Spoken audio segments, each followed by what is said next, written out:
The Tale of Benjamin Bunny by Beatrix Potter. One morning a little rabbit sat on a bank. He pricked his ears and listened to the trit-trot of a pony. A gig was coming along the road. It was driven by Mr. McGregor, and beside him sat Mrs. McGregor in her best bonnet. As soon as they had passed, little Benjamin Bunny slid down into the road and set off, with a hop, skip, and a jump, to call upon his relations who lived in the wood at the back of Mr. McGregor's garden.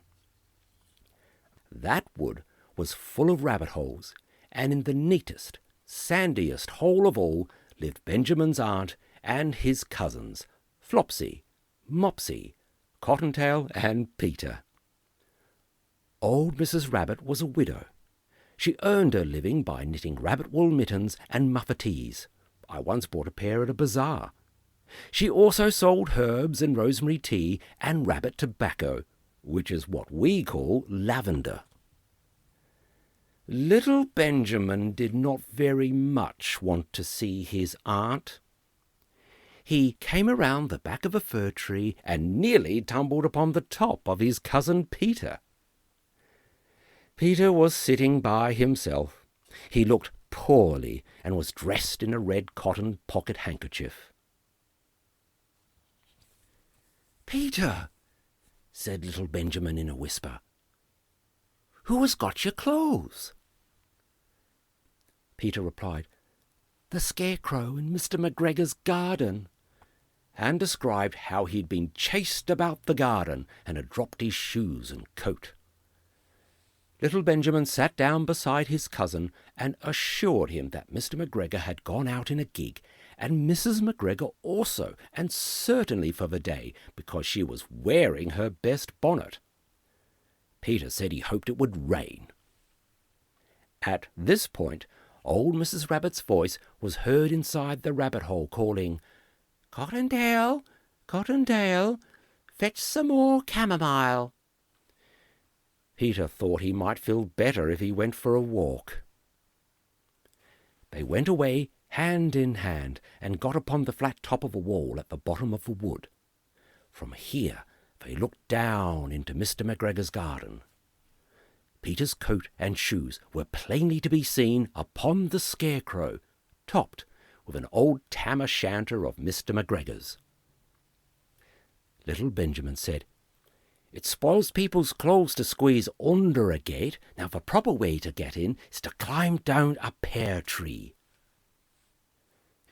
Peter fell down head first, but it was of no consequence, as the bed below was newly raked and quite soft. It had been sown with lettuces. They left a great many little odd footmarks all over the bed, especially little Benjamin, who was wearing clogs.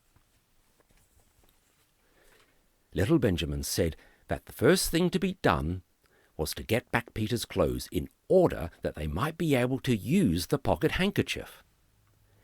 They took them off the scarecrow. There had been rain during the night. There was water in the shoes, and the coat was somewhat shrunk. Benjamin tried on the tam-o'-shanter, but it was too big for him. Then he suggested that they should fill the pocket handkerchief with onions as a little present for his aunt. Peter did not seem to be enjoying himself. He kept hearing noises. Benjamin, on the contrary, was perfectly at home and ate a lettuce leaf. He said he was in the habit of coming to the garden with his father to get lettuces for their Sunday dinner. The name of little Benjamin's papa was old Mr. Benjamin Bunny. The lettuces certainly were very fine. Peter did not eat anything. He said he should like to go home. Presently he dropped half the onions. Little Benjamin said it was not possible to get back up the pear tree with a load of vegetables. He led the way boldly towards the other end of the garden. They went along a little walk on planks, under a sunny red brick wall. The mice sat on their doorsteps cracking cherry stones. They winked at Peter Rabbit and little Benjamin Bunny. Presently Peter let the pocket handkerchief go again. They got amongst the flower pots and frames and tubs. Peter heard noises worse than ever. His eyes were as big as lollipops. He was a step or two in front of his cousin when he suddenly stopped. This is what those little rabbits saw around that corner. Little Benjamin took one look, and then, in half a minute less than no time, he hid himself and Peter and the onions underneath a large basket. The cat got up and stretched herself and came and sniffed at the basket. Perhaps she liked the smell of onions. Anyway, she sat down upon the top of the basket. She sat there for 5 hours. I cannot draw you a picture of Peter and Benjamin underneath the basket because it was quite dark, and because the smell of onions was fearful, it made Peter Rabbit and little Benjamin cry. The sun got around behind the wood, and it was quite late in the afternoon, but still the cat sat upon the basket. At length there was a pitter-patter, and some bits of mortar fell from the wall above. The cat looked up and saw old Mr. Benjamin Bunny prancing along the top of a wall of the upper terrace. He was smoking a pipe of rabbit tobacco and had a little switch in his hand. He was looking for his son. Old Mr. Bunny had no opinion whatever of cats. He took a tremendous jump off the top of a wall and onto the top of the cat and cuffed it off the basket and kicked it into the greenhouse, scratching off a handful of fur. The cat was much too surprised to scratch back. When old Mr. Bunny had driven the cat into the greenhouse, he locked the door. Then he came back to the basket and took out his son Benjamin by the ears and whipped him with the little switch.